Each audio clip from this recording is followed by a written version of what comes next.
Bu asırda İslami olarak acaba nasıl bir davranış çok daha doğru olur? Nasıl ahirete daha yakın, daha bol sevaplı bir gidişimiz olur diye bir insanın aklına gelirse şu cevabı verebiliriz. İki kavram var. Bu iki kavramı anlayan ve birlikte buluşturabilen insanlar bu asrın hareket metodunu en iyi anlayan insanlar olacaktır. Bu kavramlarımızın birisi Mehdiyet, diğeri de Mesihiyet kavramlarıdır. Mehdiyet kavramı biliyorsunuz bir şahs-ı manevi, bir tüzel kişilik alemi İslam'ı toplayacaktır. Mesihiyet kavramında ise bir şahs-ı manevi, bir tüzel kişilik alemi insanı toplayacaktır. Ve bunun neticesinde insanlar, hem de dünya çapında insanlar o günü geldiğinde fevç fevç İslam'a giriş yapacaklardır. Fevç fevç İslam'a sülûk edeceklerdir. Şimdi bu iki kavramın, Mehdiyet ve Mesihiyet kavramının 3 temel vazifesini Üstad Hazretleri sıralamaktadır. Bu vazifeler iman, hayat, şeriat olarak geçmektedir. Tekrar edelim. İman, hayat, şeriat. Şimdi iman dediğimiz kavram burada sizlerin mücadele edip tutmaya çalıştığı cephedir. Allah'ı vasıflarıyla, isimleriyle, sıfatlarıyla, gönderdiği elçiyle, ahiretle, kaderle, kazarla, ilahir tamamen ayrıntılı bir şekilde kalben inanmak, güvenmek mesleğidir. Diğer hayat ve şeriat meseleleri bizim zahirde gördüğümüz ekonomi olabilir, siyaset olabilir, ticaret olabilir, ilim dünyası olabilir, bilim dünyası olabilir. Bunlara biraz dayanmaktadır. Şimdi dışarıda insanlara baktığınızda İslam'ın kurtuluşunu bu zahir perdede çok beklemektedirler. Siyasette, ilimde, ekonomide İslam tam burayla kurtulacak diye düşünmektedirler. Halbuki Üstad Hazretleri'nin sıralamasına baktığımızda tekrar bakalım. İman, hayat, şeriat. Yani Üstad ise en temelde en önemli vazifeyi ve olmazsa olmaz derecesinde imanı almaktadır. Ve bununla ilgili şöyle bir cümle söyler Üstad Hazretleri. Birinci vazife yani iman. O iki vazifeden hayat ve şeriat vazifelerinde 3-4 derece daha ziyade kıymetlidir. Bakın, önemine bakın. Fakat o ikinci, üçüncü vazifeler pek parlak ve çok geniş bir dairede ve şaşalı bir tarzda olduğundan sürekli basın bunları göstermektedir değil mi? Hayattaki ekonomiyi, terakkiyi, ilimi, bilimi vesaire siyaseti hep bunları göstermektedir. Çok şaşalı gözüküyor. Umumun ve avamın nazarında daha ehemmiyetli görünüyorlar. Peki asıl ehemmiyetli olan hangisi? Hayat, şeriat mı? Hayır. Temeldeki iman mesleği onlardan kat ve kat daha elzemdir. Çünkü olay şöyle. Hani iman, hayat, şeriat dedik ya. Biri gelip imanı, biri gelip hayatı, biri gelip şeriatı tesis edecek manası değil. İman dolup taştığında hayat ve şeriat olarak tezahür edecek insanlara. Bu vazifeleri kopuk kopuk düşünmememiz lazım. Bunu daimi bir şekilde imanın beslediğini anlamamız lazım. Yani İslam o özlenen günleri yaşadığında, o hasret kaldığı günlere kavuştuğunda, fevç insanların İslam'ı tercih ettiği günleri yaşadığında, dünyanın hakimiyeti, ilmi, bilmi, adaleti, sistemleri de İslam'ın elinde döndüğü gün başladığında imanın vazifesi bitmeyecektir. Hatta kat ve kat artmaya devam edecektir. Çünkü tekrar edeyim, imanın yaşantıya dönüşmüş hali hayat ve şeriat meseleleridir. Yani iman olmasa bunların hiçbirisi olmayacaktır. Şimdi ayette diyor ki ey iman edenler iman ediniz diyor. Çok ilginç bir ayet değil mi? İman edenleri tekrar imana teşvik ediyor. Biz de buna zıt olarak benim zaten imanım var, neyi öğrenmeye ihtiyacım var ki diyoruz. Bunu demesinin sebebi şu. 10 yaşındaki bir insanın aldığı besin ve gıdalarla 20 yaşına geldiğinde alacağı besin ve gıdalar aynı olmaz. Ve bu süreç içerisinde 20 yaşına gelebilmek için gıdasal olarak beslenmeye de devam etmek zorundadır. İman cihetinde de her gelişim evresi iman olarak beslenmeye, gıdaya ihtiyaç duymaya devam edecektir. Ve insanlar o kavuşacağı güzel günlere geldiğinde o kadar ciddi bir manevi altyapı oluşturacak ki Allah Azze ve Celle o insanlar tarafından, yani en kaliteli, en keyfiyetli insanları o kadar ciddi bir manevi altyapı oluşturacak ki dünyadaki bütün maddi gelişimleri bu manevi altyapının üstüne bindirecektir. Yani hangi altyapının yine? İman altyapısının. Bu yüzden ayette ey iman edenler iman ediniz denilmektedir. Şeriatın yanlış anlaşılması. Peki az önce bahsettiğimiz üçlemede iman, hayat, şeriat üçlemesindeki şeriat ne manadadır? İnanın Şu an dünyada en yanlış anlaşılan ve yanlış anlaşılması için profesyonel bir şekilde planların, propagandaların devam ettiği kavramın ismi şeriat kavramıdır. Hiç siz bal yemeseniz, ben ilk kez karşınızda bal yesem ve bal yerken de yüzümü ekşitsem siz o bala yeltenmezsiniz. Şu an şeriatın maruz kaldığı tavır tam da bu şekildedir. İslam'ın maruz kaldığı tavır tam bu şekildedir. İnsanlar toplumların saadetini bir çekirdek gibi barındıran İslam'ı anlatırken sürekli yüz ekşittiğinden dolayı onu hiç bilmeyenler de tatsız, acı, tuzsuz bir şey zannetmektedirler. Şimdi bu olay genellikle şöyle gerçekleşmektedir. Bir gün bir insan tanırsınız.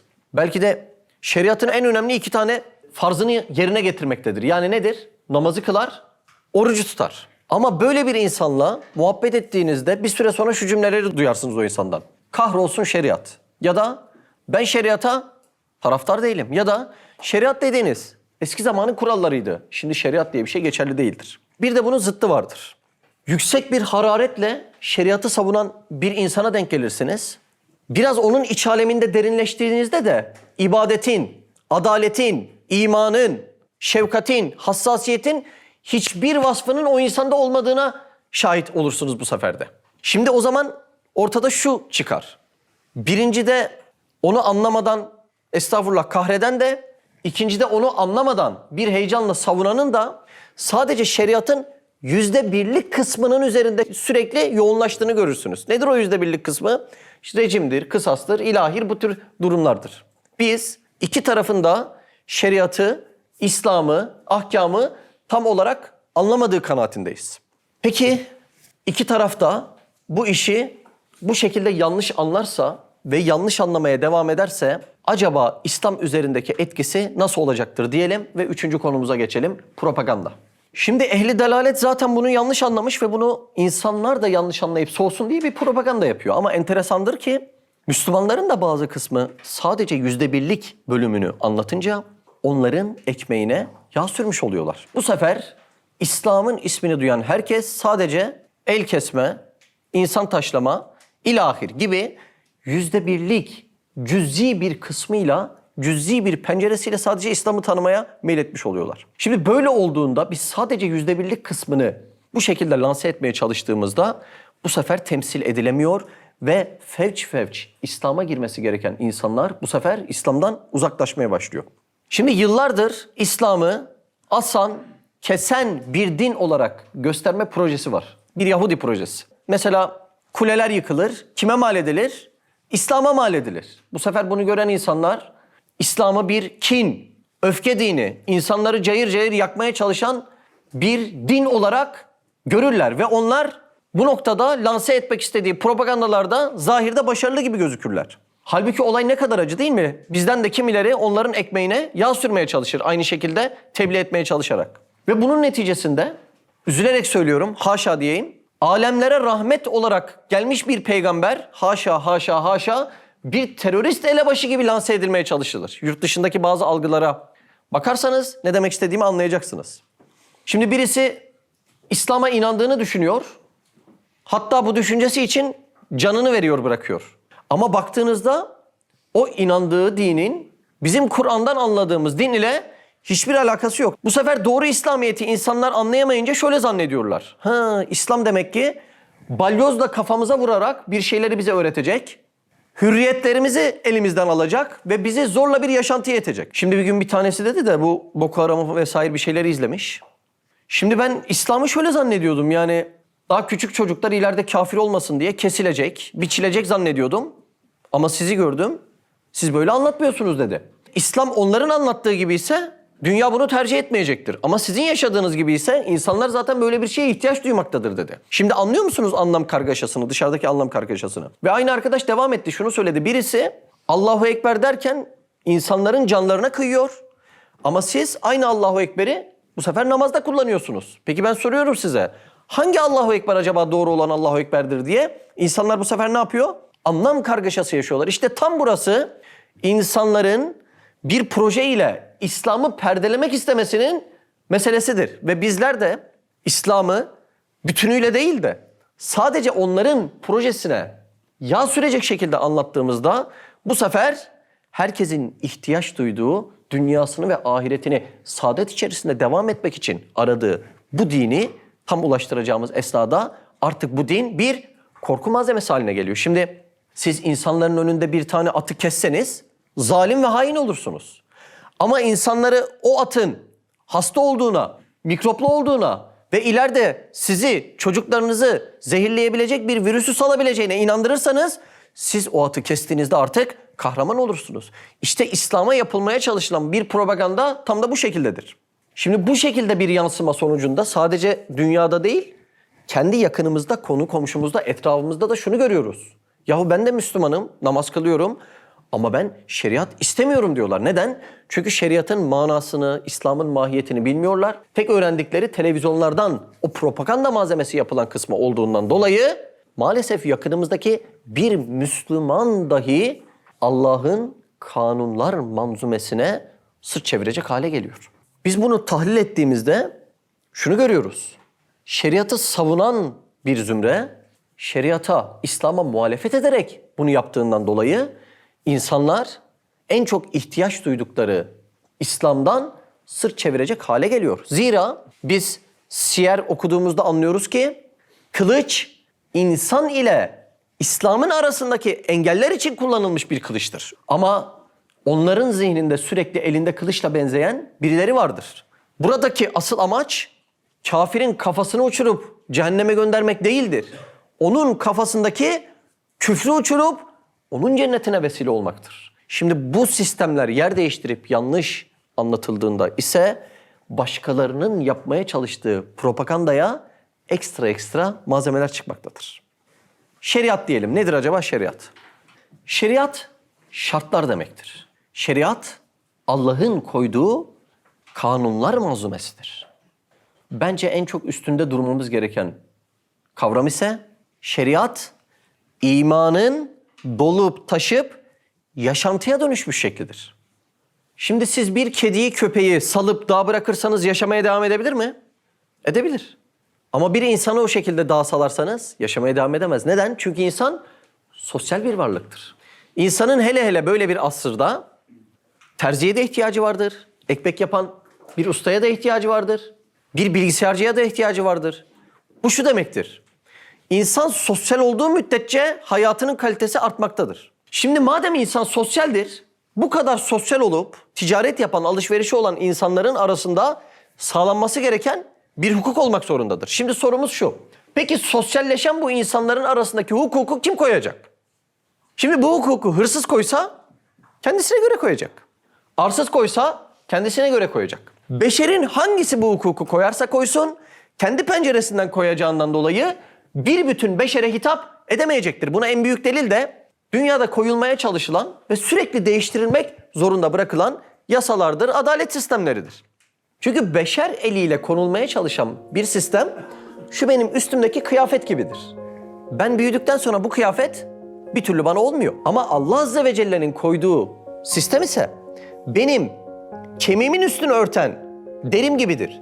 Çocukluğumdan büyüklüğüme kadar, yaşlılığıma, ihtiyarlığıma kadar değiştirilmeye hiçbir zaman ihtiyaç hissedilmemiştir. Demek ki bütün beşeri kim yarattıysa, onların ihtiyacını kim biliyorsa, bir hırsıza bile uygulanılabilecek sistemin sınırlarını kim tayin edecekse, demek ki beşerin saadeti onun elinden dönmektedir.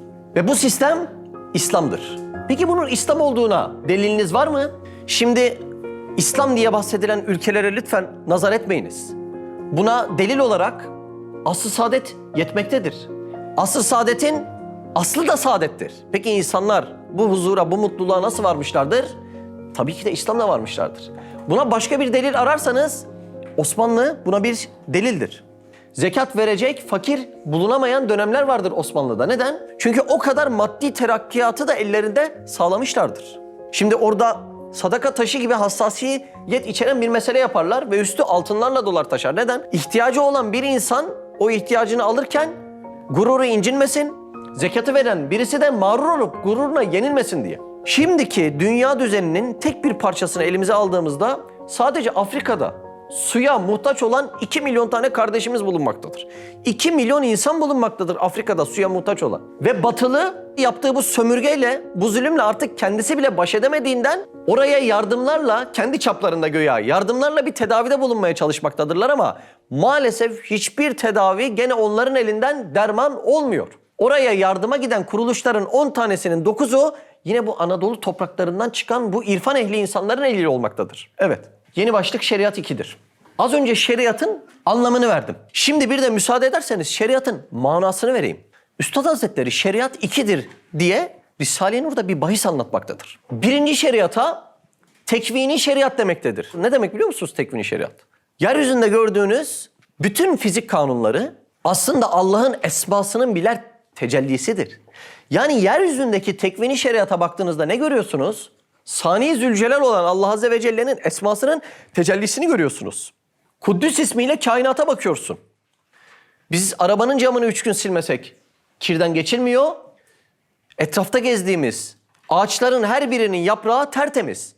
Demek ki bir Kuddüs ismi tecelli ediyor ve kainat tertemiz halde devam ediyor. Allah Azze ve Celle'nin kainatta Adıl isminin tecellisini görüyorsunuz. Bu kadar sayısız gezegenler veyahut vücudumuzda bu kadar atomlar, hücreler her birisi bir nizam ve mizan içerisinde hareketine devam etmektedir. Demek ki bir ismin tecellisi söz konusudur. Veyahut Allah'ın Kerim isminin tecellisine bakıyorsunuz. Yeryüzünde ta okyanusun en derinlerindeki bir böceğin bile, o aciz kalan böceğin bile rızkı onun eline nasıl veriliyorsa baktığınızda Allah'ın tekvini bir şeriatını okyanusun derinliklerinde bile görmeniz söz konusu oluyor adeta. İşte şu bahsettiğimiz olay da bir tekvini şeriattır.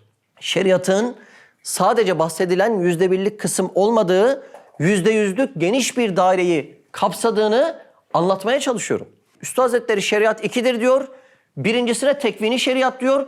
Yeryüzündeki baktığınızda Allah Azze ve Celle'nin isimlerinin tecellisi olarak görüyoruz. Yani adeta fizik kanunları birer tekvini şeriattır. İkinci şeriata baktığımızda Allah Azze ve Celle'nin kitabından bize emrettiği kanunlar manzumesidir. Lütfen dikkat edin. Birinci şeriat ile ikinci şeriata biraz dikkatli bakarsanız ikisini de aynı göreceksiniz. Allah kainatta uyguladığı şeriatı yani isim tecellilerinin aynısını iradesiyle tercih edecek olan insanda da görmek istiyor. Yani birinci şeriatla ikinci şeriata baktığımızda doğa ile insan arasında uygulanması gereken şeriatta muazzam bir uyum hali görünmektedir. Yani Allah bize adeta kainattaki nizama bakın, aynı nizama siz de ayak uydurun demektedir. Bir yaprakta Kuddüs ismi o şekilde tecelli ederken bir Mehmet'te namazdan önceki abdesti ve temizlikleri, tahareti olarak tecelli etmektedir. Baktığınızda bütün esmanın kainat ve beşer üstündeki tecellilerinin aynı olduğunu fark edeceksiniz. Demek ki Allah Azze ve Celle kainatta işleyen kanunlarına insanın da boyun eğmesini istiyor. Şimdi mevcudattan bunu istemiyor. Güneş bizden çok daha kudretli ve güçlü. Dünyanın 1.300.000 katı büyüklüğünde bir ateş topu düşünün. Ama bu güneşin ben bu kurallara uymayı reddediyorum diyebilecek iradesi söz konusu değil. Güneşe uyguladığı kanunların aynısını beşere de uyguluyor. Ama bir fark ile beşere bunu seçebileceği bir irade veriyor ki imtihan sırrı ortadan kalkmasın. Yani şeriatın bir manasına baktığımızda kainat kitabında Allah'ın esmasının tecelli ettiği kanunların aynısını beşerin de akıl ile araştırarak, bularak uygulamaya çalışması bir şeriattır. Bakın görüyor musunuz? Şeriat sadece %1'lik bir dairede değil, %100'lük hayatımızın tamamına hitap eden bir dairededir adeta. Şimdi baktığınızda insan iç alemine yolculuk ettiğinde şeriat adeta insanın ruh yapısının gereğini emretmektedir. Şimdi ortada bir tane telefon olsa, bu telefonla ilgili aramızda ihtilafa düşsek. Siz deseniz ki ben bunu tıraş makinesi kullanacağım. Siz deseniz ki ya bizim masanın ayağı sallanıyor, ben bu telefonu masanın ayağına koyacağım. Başka biri dese ki ben bunu çaydanlığın altına koyacağım. Birisi de çıkıp onlara itiraz etse, yahu bunun bir amacı olması lazım. Her şekilde bu telefonu kullanamazsın dese. Onlar da şöyle cevap verse, sana ne canım biz istediğimiz gibi kullanırız. Ne kadar eblehçe olur değil mi? Neden?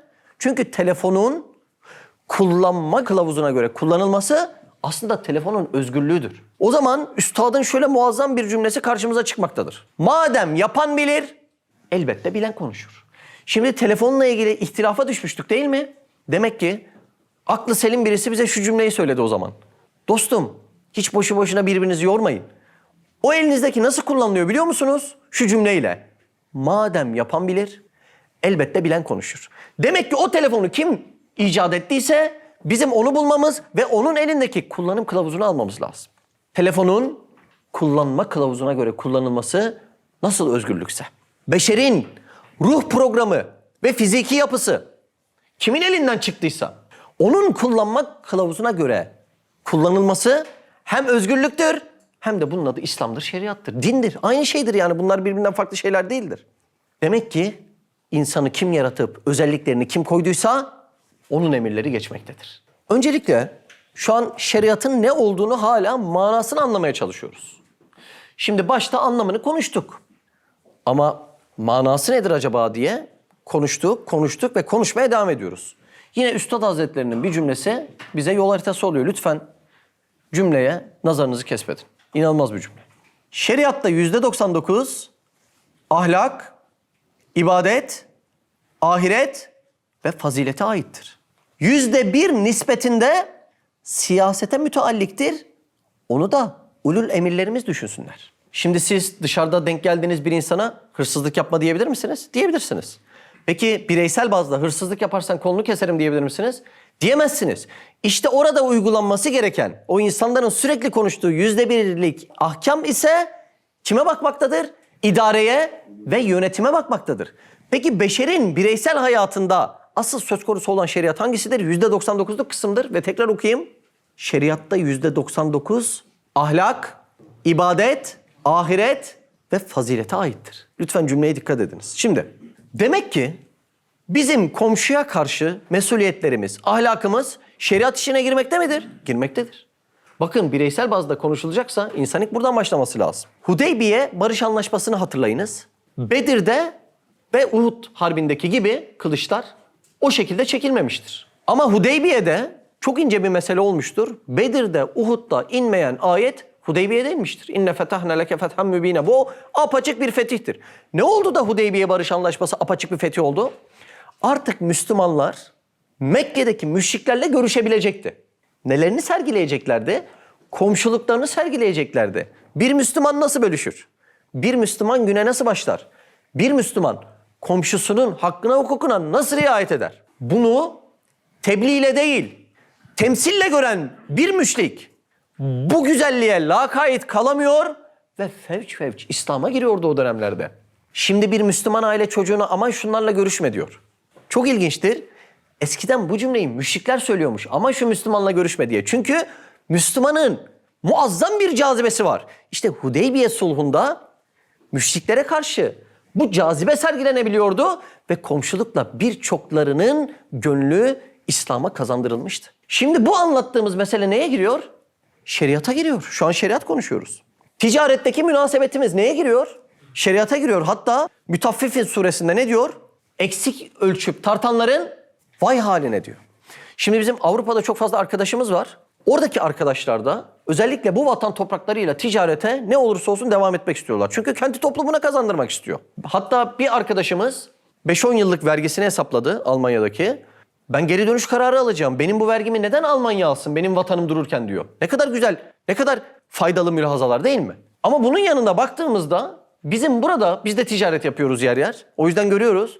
Maalesef bizim topraklarda yalan dolan da ticari anlamda biraz fazla revaçta. Şimdi asıl birisiyle şeriat konuşacaksak ticaret hukukunu da bizim konuşup öncellememiz gerekiyor.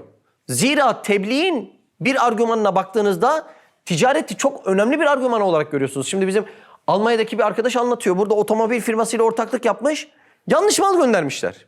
Filanca yerle yapmış, kandırmışlar. Filanca yerle yapmış, dolandırmışlar. Filanca yerle yapmış.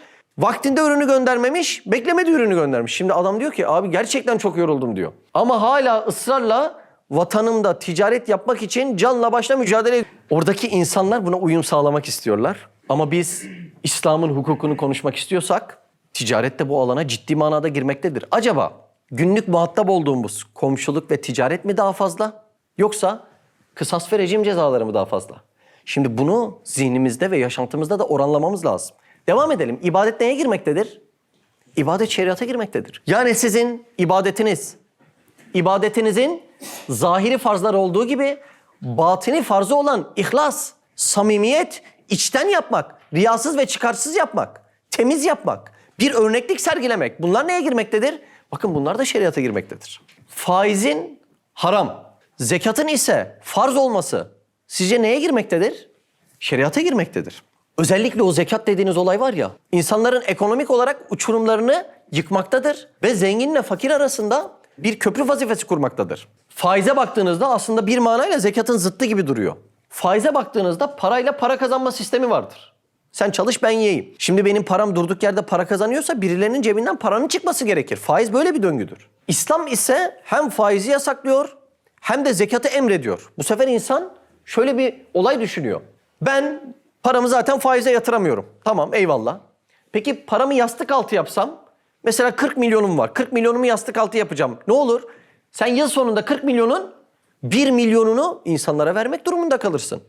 Bu sefer şeriat duran paraya ceza kestiğinden İslami zihniyeti anlamış bir insan parasını durdurmuyor. Ne yapıyor? İç piyasada yatırım ağı oluşturuyor.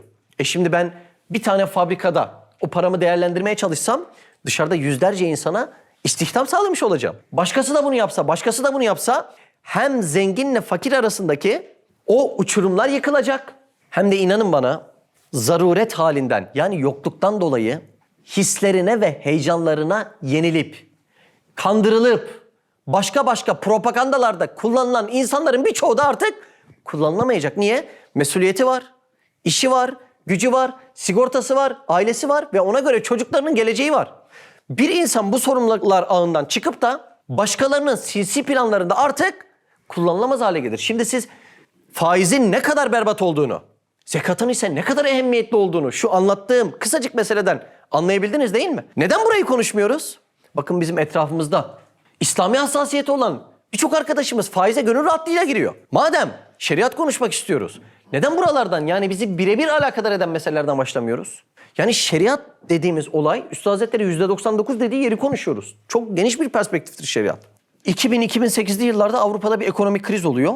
Orada da ekonomistler toplanıp acaba ne yapabiliriz sorunsalını konuştuklarında şu karara varıyorlar. En iyi faiz sıfır faiz. Bunu çözdük mü bu ekonomik bunalımları da çözeriz. Yani Efendimiz Aleyhisselam'ın 1400 yıl önceden söylediğini, beyan ettiğini bütün ekonomistler toplayıp başlarına bir iş gelince yıllar sonra anca söyleyebiliyorlar. Şimdi görüyor musunuz? İnsanlar aslında İslam'ın içerisindeki derin güzel ahlaka, hatta şeriatı kendileri arayıp buluyorlar. Bizde de şöyle bir adet var.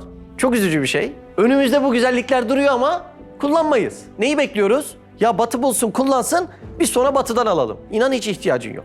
Batı'nın hülyaları, hayalleri, o yazdığı kitaplar, ütopyalar bir köy halkının saadetini temin edememiştir de. Senin elindeki hazineyi bir kullanmayı bilirsen dünyanın saadeti senin önünde durmaktadır. Ama biz maalesef bizi önce ne ilgilendirir, önce ne ilgilendirmez anlayamadığımızdan dolayı önümüzdeki kıymetli hazinenin keyfiyetini de bilemiyoruz yani. Şimdi mahiyetini bilmeyen bir çocuğa bir çikolata uzatayım, bir de elmas uzatayım. Sizce hangisini seçer? Çikolatayı seçer. Neden? Mahiyetten gafildir çünkü. İnanın aynı durumdayız. Efendimizin hayatında beşerin huzuru saklı olduğunu anlayamıyoruz. Kur'an'ın ahkamında ve ahlakında insanlığın saadetinin saklı olduğunu anlayamıyoruz ve sürekli kazmayı boş yere sağa sola vurup duruyoruz. Evet, devam edeyim mi örneklemeye? Bakın, eğer yanlış okumadıysam, yanlışım varsa hakkınızı helal edin. Avrupa Birliği Anayasası yakın bir dönemde uyguladığı bir kanuna göre evladın anne babaya bakma zorunluluğunu getirdi. İslam'da südüs diye geçiyor bu. Ne demek oluyor südüs? Bir evladın mirasından 6'da 1 hakkının annesine verme durumu. Şimdi Avrupa bakmış ki çocuk büyüyor, evi terk ediyor. Büyüyor, evi terk ediyor. Evde kim kalıyor? İhtiyarlar. Peki bu ihtiyarlar bir süre sonra çalışamıyor, bakıma muhtaç. Devlet diyor ki bunların hepsine biz mi bakacağız? Mecburen diyor ki bunlara bir miktar evlatları baksın diyor. Yani senin var olan bir sistemini onlar başına bir musibet geldiğinde deneyerek bulmaya çalışıyorlar. Ne kadar ilginç. Ayakta su içmeyle ilgili bazı makaleler okuyun. Benim okuduğum bir makalede batılı biri şöyle söylüyor. Ayakta su içeceğinize içmeyin daha iyi diyor. Şimdi baktığınızda beşerin fıtratının bile en güzel şekilde okunduğu sistemler, sağlığının bile en güzel şekilde okunduğu sistemler gene İslam'ın içerisinde. Şimdi mesela biz sağ eli ne eli olarak kullanırız? Yemekleri yediğimiz el. Sol eli ne eli olarak kullanırız? Taharet, kirli işleri yaptığımız el olarak. Lütfen araştırın. Burada tıpçı kardeşlerimiz de var. Onlar da hak verir. Viral hastalıkların en çoğu nereden bulaşıyor? Elden bulaşıyor. Peki biz bunu en çok ne zaman anladık? Şimdi anladık. Koronavirüs geldiğinde elden, Covid'in bile viral hastalıklarla birlikte nasıl hızlı bulaştığını anladık ve sürekli ne yaptık? Artık sürekli kolonyalar, sürekli dezenfekteler, bunları terk edemez hale geldik. Yani yıllar, asırlar öncesinden birisi aynı manayı seslenmişti halbuki. Yani demem o ki beşeriyet aradıklarıyla ve yaşantısıyla İslam'ın içerisindeki derinliklerin ne kadar doğru olduğunu tasdik etmeye devam ediyor. Şu an neyi anlattık biz? İnanın İslam'ı ve şeriatı ve ahkamı anlattık biz. Başka bir şey anlatmadık. Devam edelim mi? Böyle anlattık şeriatı. Peki Efendimiz Aleyhisselatü Vesselam nasıl yaptı? Bir de bunu konuşalım. Şimdi Efendimiz Aleyhisselam nasıl yaptıysa bizim için de aynı yol geçerli midir? Aynı yol geçerlidir. Peki Efendimiz Aleyhisselam peygamberliğini ilan ettikten sonra insanlara şunu yapacaksınız, bunu böyle yapacaksınız, yoksa akıbetiniz şöyle olur, böyle olur demiş midir? Direkt böyle demedi değil mi? Bakın Efendimiz Aleyhisselam müşrik bir topluma geldi. Ve insanları tek tek nerede topladı? Erkam'ın evinde topladı. Darül Erkam dediğimiz yerde topladı. İlk 6 yılda İbn-i Hişam'a göre 40, başka rivayetlere göre 100'den fazla insanı bakın ilk 6 yılda orada eğitiyor. Orada onlara ne anlatıyor? Bakın yasak yok, namaz farz değil. Ve Efendimiz Aleyhisselam şu haram, bu yasak. O dönem demiyor. Hatta imandan sonraki en önemli hakikat namazı baz alalım. 11 yıl Miraç hadisesine kadar. Efendimiz Aleyhisselatü Vesselam bunu böyle yapacaksınız, bunu böyle yapmayacaksınız yoksa akıbetiniz böyle olur cümlelerini kullandığı dönem o dönem değil. Peki ne yapıyor Efendimiz Aleyhisselam? Onların içlerini iman dersleriyle dolduruyor. Çünkü biz ne demiştik? İçeride dolan imanın yaşantıya dönüşmesine biz şeriat diyoruz. Biz şimdi tam zıttını yapıyoruz değil mi? Ne yapıyoruz? Adamın ahiretten, kitaptan haberi yok. Yakaladığın gibi namazın var mı, orucun var mı, şunun var mı, bunun böyle mi diye. Hatta şimdi bu sosyal medyayla daha kötü oldu yani. Bir insanı bir günahta görelim. Ne annesini bırakıyoruz, ne akrabasını bırakıyoruz. Böyle bir insan neden bu İslam'a intisap etsin yani? Yazık günah değil mi? Kim bulaşacak bu adama? Biz bu şekilde aslında şeriatı anlattığımızı zannederek şeriata muhalefet ediyoruz. Çünkü Efendimiz Aleyhisselam nasıl yaptıysa bu iş o şekilde yapmıştır. Bakın 11 yıl boyunca insanların içini ve kalbini iman hakikatleriyle dolduruyor. Bakın o dönemlerde içki bile yasak değil. Daha sonra 3 kademede içki tamamen haram kılınacak değil mi? Erkam'ın evinde Allah'a imanı Efendimiz Aleyhisselam kalplere tesis ediyor. Şimdi siz içi boş bir demirin üzerine bir ağırlık verirseniz ne olur o demir? Bükülür gider. Peki içi boş demirin içini doldurursanız, şöyle betonla mukavemet sağlarsanız, artık üstüne ne koyarsan koy işte binayı taşıyor burada, bir sıkıntı yok. Efendimiz Aleyhisselam'ın yaptığı tam da bu. Önce içlerini doldurmuş, ondan sonra içi imanla dolan insanlara bu işin yolunu, yordamını, şartını, şeraitini anlatmış. Şimdi biz içi dolmayan bir insana direkt hükümlülüğü veriyoruz. Yani daha temeli olmayan bir binanın çatısını üstüne koyuyoruz. Kime yüklesen bu yükü çöküyor gidiyor ondan sonra. Ve inanın dünyada da maalesef bu şekilde lanse ediliyor. Yani sen meseleyi anlamayacaksın, öğrenmeyeceksin ne olacak? Direkt böyle yapacaksın, böyle olur, böyle yapacaksın, böyle olur oluyor. Şimdi iman bir sineye girerse, o insan Allah Azze ve Celle'nin büyüklüğünü ve kainatı merhametten dolayı yarattığını, yani bir kula ne kadar değer verip ne kadar sevdiğini anlarsa, o kul Allah Azze ve Celle'ye itaat etmek için can atar can. Fırsat kollar, nasıl teşekkür edeceğim der. Birisi de ona teşekkürün yolunun namaz olduğunu söyledikten sonra o baş o secdeden zaten kalkmaz bir daha. Buna da örnek var mı? Olmaz mı? Bakın Asr-ı Saadet'te içkiyi yasaklayan ayet geldiğinde hadiseleri okuyun lütfen, bıçak gibi kesiyor. Şöyle rivayet ediliyor. Medine sokaklarında içkiler sel gibi sokaklardan boşaltı diye bahsediliyor. Allah Allah. Peki Efendimiz Aleyhisselam bunu zorla mı yaptırıyor? Hayır, hayır. Gönüllere öyle bir taht kuruyor ki insanlar zaten Allah'ı nasıl razı edelim diye bir yol arıyorlar.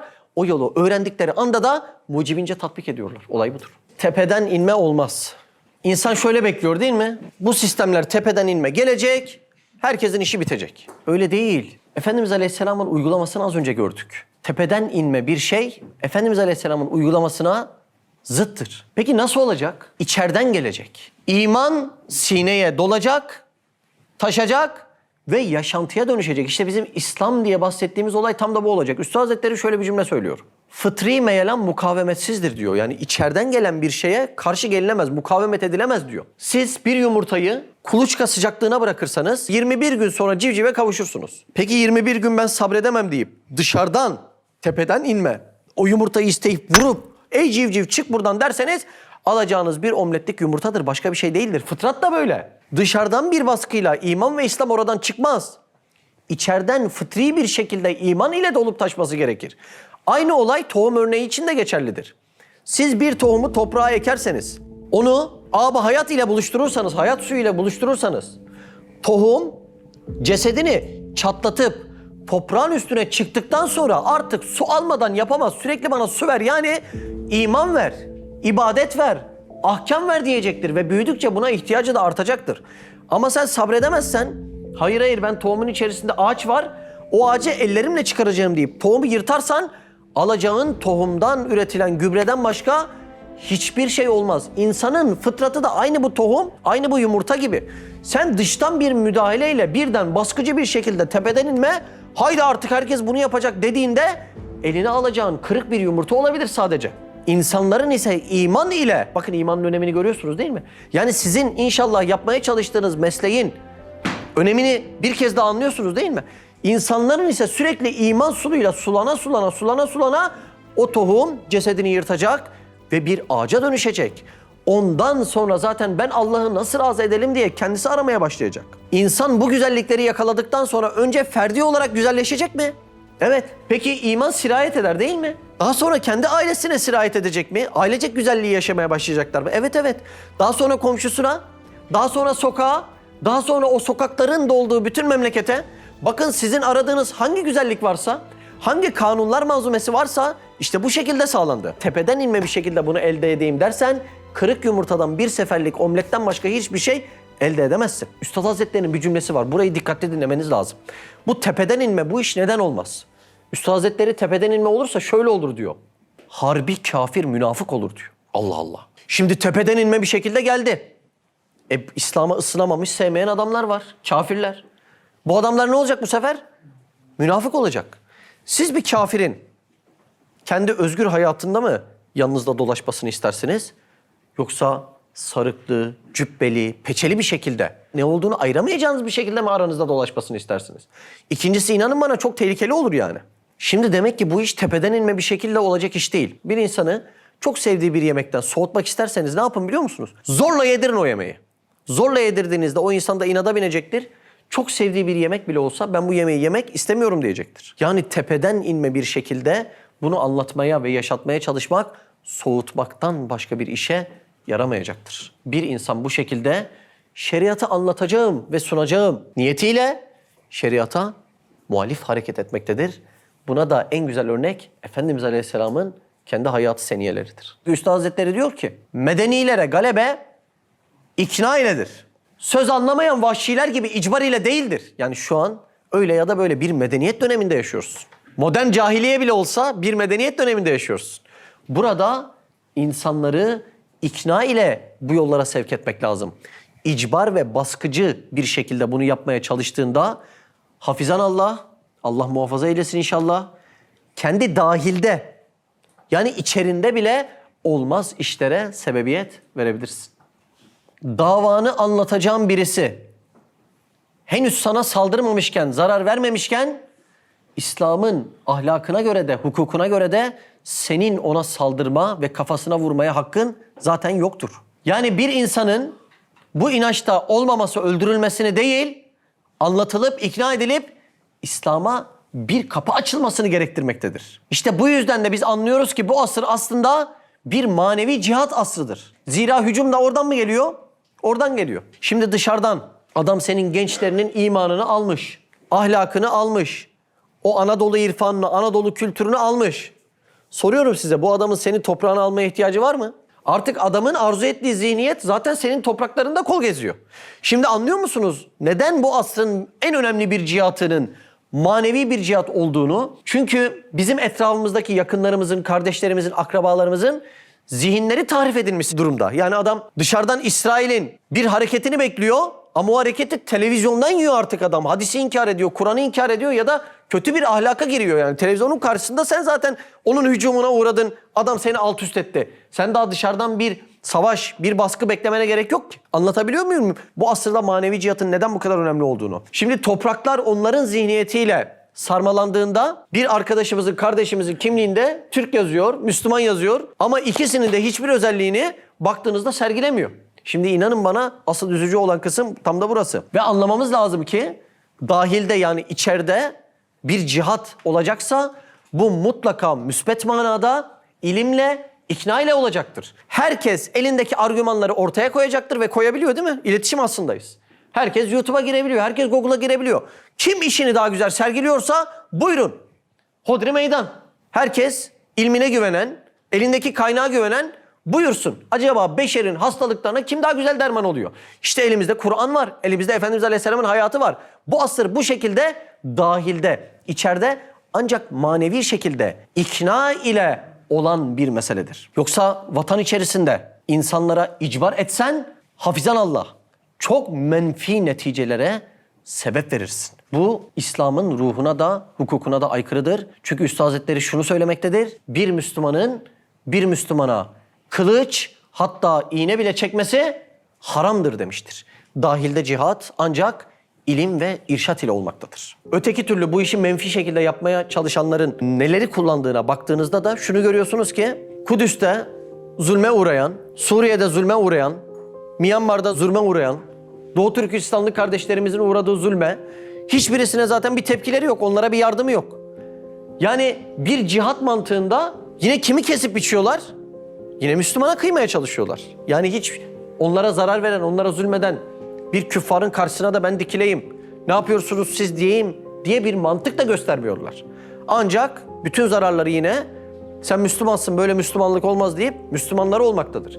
Şimdi böyle bir tabloyu değil dünya, Müslümanlar bile gördüğünde İslam'ın derinliklerindeki, o ruh programındaki güzellikleri idrak edemiyorlar ve maalesef bu işten soğuyup kaçıyorlar. Ve işin neticesinde ne diyorlar? Ben İslam istemiyorum. Ben öyle namazında, niyazında kendi başıma bir adamım diyorlar. Yaptığıyla dediğinin çeliştiğinin bile farkına varamıyorlar. Hırsız. İslam'la ilgisi olmayanların ilk sorusu. Peki ama şeriat hırsızın elini nasıl keser? Değil mi? İlk soruları buradan oluyor. Evet doğrudur. Şeriatta hırsızın eli kesilir. Şimdi bunu duyan bir insan ne diyor? Canilik ama bu diyor. Şimdi 50 yılda biriktirdiğini 10 dakikada kaybetmeyen bir insan buna canilik diyor. Ama aynı insanın sabah uyanıyor, arabasının tekeri sökülüyor. Tekerini kim çaldıysa adamı ne yapıyor? Öldürüyor. Daha beter bir hale getiriyor. Asıl bu canilik. Bu meselenin yine geniş bir perspektifte incelenmesi lazım. Lütfen asr-ı saadeti inceleyin ve lütfen bu rejimin geçtiği Osmanlı'yı inceleyin. Toplam bu vakanın yaşandığı bir ikiden başka hadise göremeyeceksiniz. Çok ilginç değil mi? Böyle bir ceza var mı ortada? Evet böyle bir ceza var ortada. Peki bunun şartları var mı? Tabii şartları da var. Adam zaruret halinde olmayacak. Açlıktan kırılıyor olmayacak. Komşusu onunla ilgilenmiş olacak. Veyahut çaldığı malı, malın sahibi ulu orta bir yerde bırakmayacak. Gibi. Yani böyle anladığımız gibi birisi hemen yakaladı vurdu değil. Çok tahkikat ile neticelenen bir hadise var ortada. Üstad Hazretleri bir mesele anlatıyor. Ben onu anlatayım. Tam burada anlaşılacağı kanaatindeyim. Bir gün Avrupa'dan bir sefir geliyor. O dönemlerde şimdi kapalı çarşılara bakın. Onların kapıları sonradan takma kapılardır. Yani eski dönemlerde kapalı çarşılar kapı falan yok yani kapatıp etmiyorlar. Avrupa'dan bir sefir geliyor, bir dükkana giriyor. O esnada da dükkan sahibiyle muhabbet ederken ezan okunuyor. Dükkan sahibi ben ezana gideceğim diyor. Bakıyor adam kapı yok. Malı da ortada. Diyor ki nasıl yani sen bu şekilde namaza mı gideceksin? Malını çalarlar diyor. Esnaf adam da diyor ki bizim burada hiç hırsızlık olmaz ki. Avrupalı da şaşırıyor. Nasıl yani? Burada nasıl hiç hırsızlık olmaz? Bunu nasıl sağladınız deyince bizde şeriat var ya kesilir diyor. Nasıl yani o zaman İstanbul'daki insanların çoğunun bir eli yok mu diyor. Hayır diyor. Toplamda bu vaka bütün şu kadar zaman içerisinde ancak bir veyahut iki kez yaşanmıştır deyince o Avrupa'dan gelen sefir bu hadiseye çok şaşırıyor. Bu hadisedeki en şaşıracak olay ne biliyor musunuz? Normalde İslam hukukunda bu bildiğimiz mantıkta hapishane de yok. Şimdi hapishane ıslah evi deniyor değil mi? Simit çalan bir insanı atıyorsun hapishaneye ne yapıyor? 2 yıl staj yapıyor. Çıkınca ne yapıyor? Bu sefer banka soymaya başlıyor. İslam'da bu mesele yok. Şimdi sosyal medyada videolar düşüyor. Bir insan hırsızlık yapıyor bir de bununla övünebiliyor. Öyle değil mi? Bir insan birisini öldürüyor. Diyor ben içeri girince zaten kral gibi yaşayacağım diyor. Şu sistemin içerisinde öyle bir derin anlam var ki bir insan yapacağı bir yanlışın zararının ne ölçüde olduğunu anlarsa sizin izlediğiniz videolardaki artistliklerin hiçbirisini yapamaz. Kafam güzeldi, şuurumu kaybettiğim gibi bir meseleyi bile yapamaz. Yani İslam'ın orada koymaya çalıştığı sistem bir insanın kendini istediği kadar yapmacık hale getirirse getirsin, en yapmacık halde bile. Bakın kafası yerinde olmasın, başına geleceği anladığında o halden bile uyanabileceği bir sistem var. Şimdi böyle bir sistemde soruyorum size, bir insan acaba hırsızlığa yeltenebilir mi? Bizim burada Diyarbakırlı bir kardeşimiz var. Onun evine hırsız girdiğinde yatalak olan kardeşinin gözü açılınca kardeşini öldürüyor. Şimdi bu dersi bir gün şu aşağıda yaptık. Yanımızda da İstanbul'dan gelen bir arkadaşımız vardı. Tam dersi yaparken, tam bu dersi okuyoruz. Hırsızlık dersini okurken telefonu çaldı bakmadı o da dersi bölmeyeyim diye. Ders bitince bir baktı telefona. Evine hırsız girmiş. Tevafuğa bak, çok ilginç. Evine hırsız giriyor, ne var ne yok alıyor götürüyor. O esnada da hırsız içerideyken hanımıyla çocuğu da eve girmeye yeltenince çocuğu şu an kekeme. Uzun süredir çocuğunu tedavi ettiriyor. Şimdi bir tane caninin şu haline kıymayayım diye bu sefer masum olan binlerce insana kıyıyorsun. Lütfen bir Google'a girin, siz de bakın. Hırsızlık, cinayet yazın. Kaç hırsızlıktan dolayı kaç cinayet olduğunu görün. Veyahut başka bir mesele, kısas, anlaşılmayan meselelerden bir tanesi. Şimdi bir insan başka birinin canına çok rahatlıkla kıyabiliyor. Hatta isim yapmak için kıyıyorlar mı? İsim yapmak için kıyıyor. Masada arkadaşının bir cümlesini beğenmiyor, ona kıyıyor. Neden? Çünkü içeri girdiğinde nam yapacak, çevre yapacak, krallar gibi geçinecek. Şimdi böyle bir insan Allah aşkına aynı olayın kendisinin başına geleceğini düşünürse, yani ben bir cana kıyarsam karşılığında da, kısasta hayat var diyor ya, karşılığında da kendisine gelecek aynı olay. Hiç o boş külhan beyler bir insanın canına yeltenebilir mi? Ama şimdiki vakalara bakın. Şu olaydan dolayı 10 kişi öldürüldü, 20 kişi öldürüldü. Kahveye girdi, onları taradı. Burada oldu, bunları kesti, biçti. Bir insan şu kanunlar manzumesinde, şu sistematiğin içerisinde yahu şöyle bir hata edersek bunun bedelini bizzat sadece ben öderim düşüncesiyle ne kadar fevri olursa olsun, ne kadar heyecanlanmış olursa olsun, ne kadar sinirlenip öfkelenmiş olursa olsun şuradaki sistem onun heyecanını da, öfkesini de, sinirini de bastırabilecek kuvvetli bir sistemdir. Bu sistem olmadan günlük kaç tane insanın hırsızlıktan, cinayetten, bir öfke kontrolsüzlüğünden dolayı birbirinin canına kıydığına lütfen birlikte açalım bakalım. Kanunlar suç işlenmeden suça engel olamaz. Ama din olabilir. İslam kalbe öyle bir yasakçı bekçi bırakır ki, anladınız mı yasakçı bekçi manasını? İslam kalbe öyle bir yasakçı bekçi bırakır ki hem bu dünyada hem de ahirette bunun bir karşılığını ödeyeceğin mantığını öyle bir yerleştirir ki din, yani İslam bir suç yaşanmadan önce onu önleyebilir. Demek ki hırsızlık daha kalpte meyil aşamasındayken İslam buna mani olabiliyor. Şimdi bir insan Ferrari üretiyorsa eğer, Ferrari'ye uygun bir de fren sistemi koyması lazım değil mi? Yani normal bir doğana serçeye koyduğun freni Ferrari'de kullanamazsın. O motora o fren lazım. Şimdi bir insanın bu kadar kabiliyetini ince ince yaratan Allah Azze ve Celle de bu kabiliyetlere, bu hıza uygun bir şekilde fren sistemi uygulamış ve biz buna İslam diyoruz işte. Abdülhamit Han. Üstad Hazretleri 1930'lara kadar hizmet etmek için bir yol arar. Zira hayatı aslında hizmet cihetinde şöyle üçe ayrılmaktadır. Van'da hizmeti ilmiye, İstanbul'da hizmeti diniye, sürgün edildiği Barla'da ise hizmeti imaniye olarak hayatındaki hizmeti böyle üç serüvene ayırabiliriz. Yalnız o dönemlerde henüz edeceği hizmetin iman hizmeti olduğunu, yani Risale-i Nur hizmeti olduğunu tam kendisi anlamamıştır. Ve böyle olunca insanlığa hizmeti siyaset aleminde bulmaya çalışmıştır. Bunu yaparken şu dikkatini çekmiştir o dönemin karışıklıklarından dolayı. Hissi dinin hakim olduğu şarttaki o samimi hisleri ve heyecanları başkalarının kullanmaması için doğuda bir darülfünun açmak istemiştir. Hem din ilimlerini hem pozitif ilimlerini aynı anda insanlığa verebilecek bir mektep, bir üniversite, bir medrese açmak istemiştir. Bunun için İstanbul'a gider ve Sultan Abdülhamit Han Hazretleri ile görüşme çabasında başlar. Tabii sultanla görüşmek o kargaşa döneminde o kadar kolay değildir. Özellikle de sultanın etrafını kaplayan İttihat ve Terakki, Üstad Hazretleri gibi bir dehanın Sultan Abdülhamit Han ile görüşmesini arzu etmemektedir. Neden? Çünkü onlar o dönem karışıklığının çözümünü silahta olduğuna inanırlar. Üstad Hazretleri ise o dönemdeki çözümünde ilimde olduğunu bilir. O yüzden de üstadı sultanla görüştürmek istemezler. Üstad Hazretleri Anadolu'da o dönemin değişen sistemi, meşrutiyeti ve meşrutiyetin şeriata muhalif olmadığını anlatma çabasına girmektedir. Hazreti Ebubekir'i anlatır. Hazreti Ebubekir Efendimizin seçilerek geldiğini bahseder. Hazreti Ebubekir'in Hazreti Ömer'i seçin diyerekten biat ile getirttiğinden bahseder. Hazreti Ömer Efendimizin şehadetinden sonra Hazreti Osman Efendimizin yine bir meclis tarafından seçilerek halife edildiğini bahseder. Daha sonra Hazreti Osman Efendimizin şehadetinden sonra bir kamuoyu oluşturarak Hazreti Ali Efendimizin seçildiğini bahseder. İlahir, yani özet ile meşrutiyetin İslam'a aykırı bir yapısı olmadığını o dönemdeki doğudaki beylere, Anadolu'daki insanlara ve müşeyyihlere bahsetme çabasına girmektedir. Üstad Hazretleri'nin bu çabası ve mücadelesi o dönem Sultan Abdülhamit Han Hazretleri'nin etrafını böyle kapkaranlık bir şekilde çeviren iddiatçıların tam işine gelmemektedir. Şimdi içeride veli bir sultan düşünün, Abdülhamit Han Hazretleri. Biz öyle inanıyoruz, kendisi veli bir sultan. Ama etrafını kapkaranlık adamların çevirdiğini düşün. Şimdi buradan kırmızı bir ışık gelse içeri nasıl yansır? Siyah olarak. Yeşil bir ışık gelse siyah olarak. Bediüzzaman Hazretleri'nin fikri gelse gene siyah olarak yansıtıldığından dolayı Üstad Hazretleri'ni el birliğiyle tımarhaneye attırmışlardır. Tımarhaneye atılan Üstad Hazretleri oradaki doktorlara şu cümleyi söyler. Sizin akıllılık bildiklerinizin çoğunu ben akılsızlık biliyorum. O çeşit akıldan istifa ediyorum.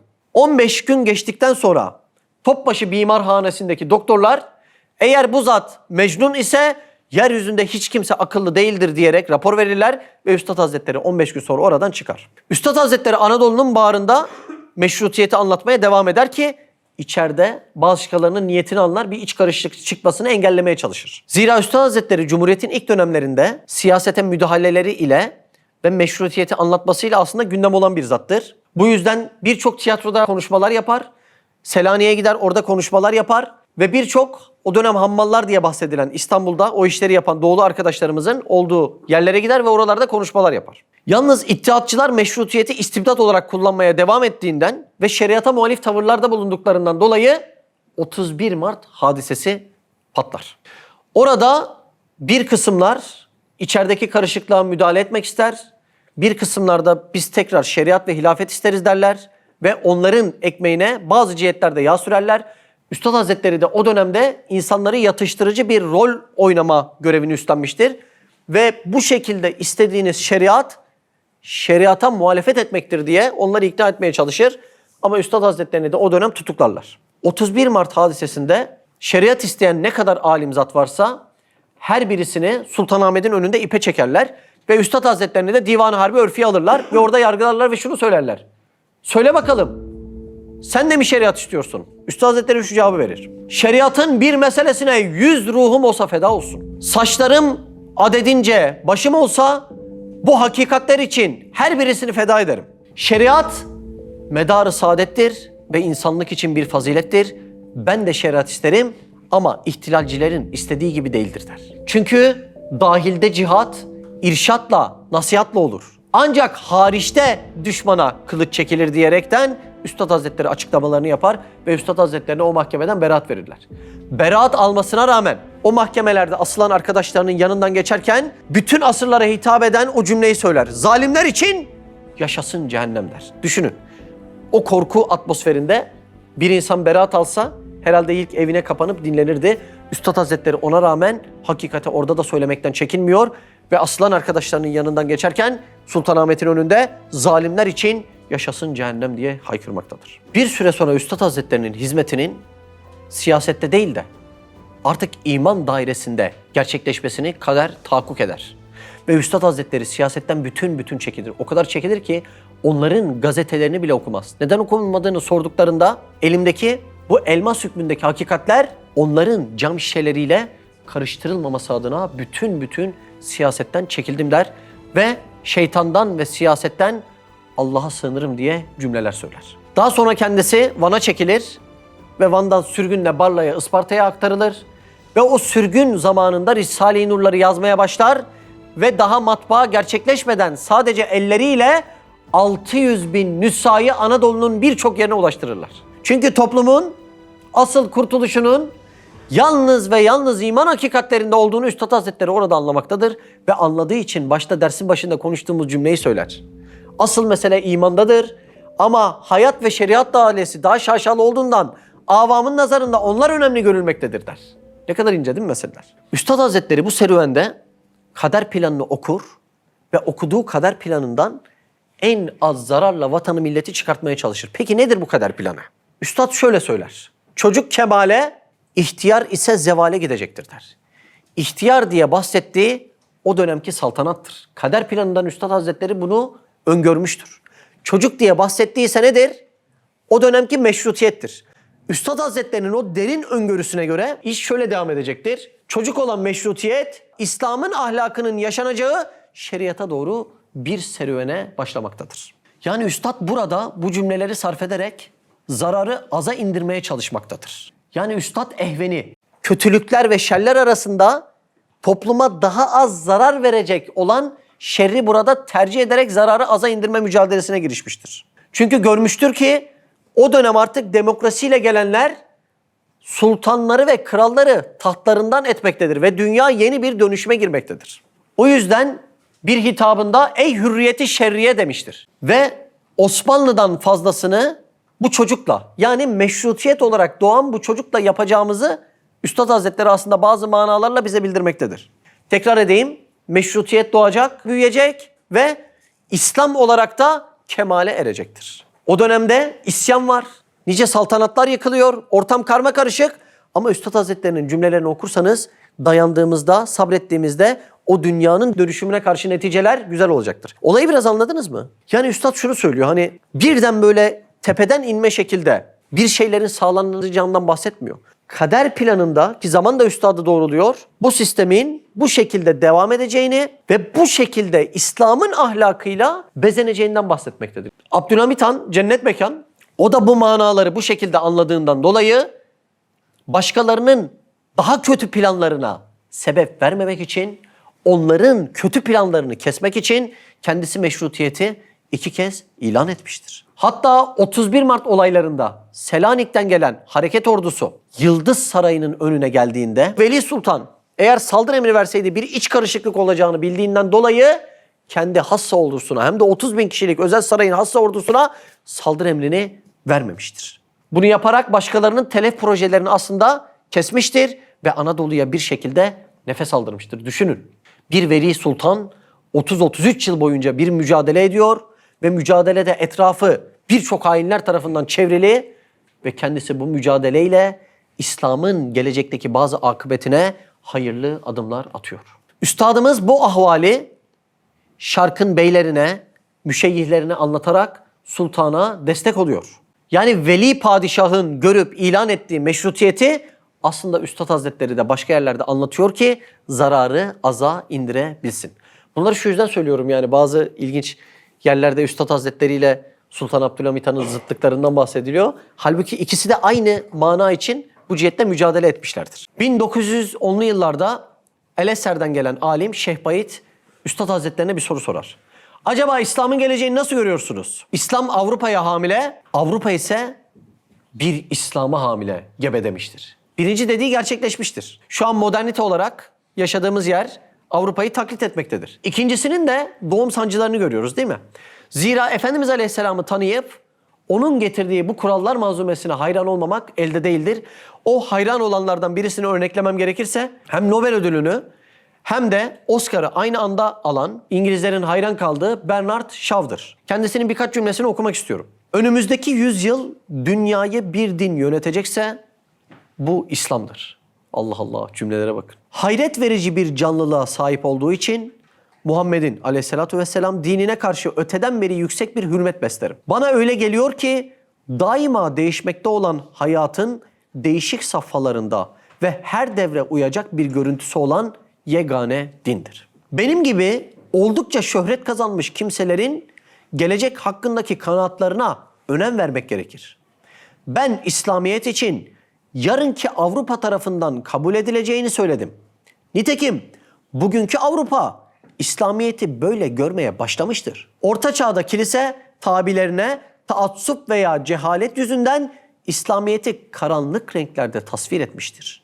Onlar Muhammed'den sallallahu aleyhi ve sellem'de dininden de nefret etmek üzere yetiştiriyorlardı. Onların nazarında Muhammed aleyhisselam antikrist, yani İsa aleyhisselam aleyhtarı iblis idi, haşa. Muhammed aleyhisselamın bu harikulade adamın hayatını inceledim.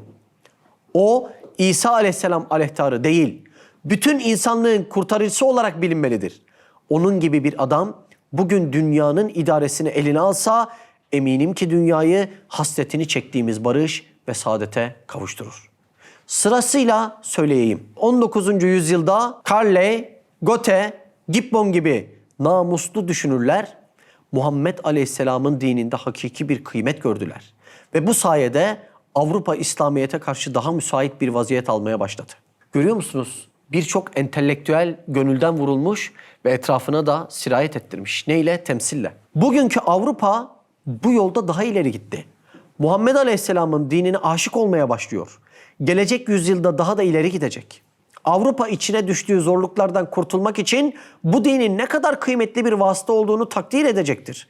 Benim iddiamı bu yolda anlamalısınız. Hali hazırda bile vatandaşlarımdan ve diğer Avrupalılardan birçok kimseler Muhammed Aleyhisselam'ın dinini kabul etmişlerdir. Sorunuzdaki İslamlaşmak tabiriyle ne demek istediğimi izah etmiş olduğum kanaatindeyim. Başka söze ne hacet? Kendisi Hindistan'da bir muhabir soruyor, o röportaja cevap veriyor ya da Pakistan'da. Ona karşılık bu makaleyi konuşuyor ve bu makale bir gazetede yayınlanıyor. Evet. Bu asırda ekonomiden, siyasetten vesaireden ziyade insanların hem saadetinin kaynağı hem de onları birlik yapacak yegane mesele Kur'an ve iman meselesidir.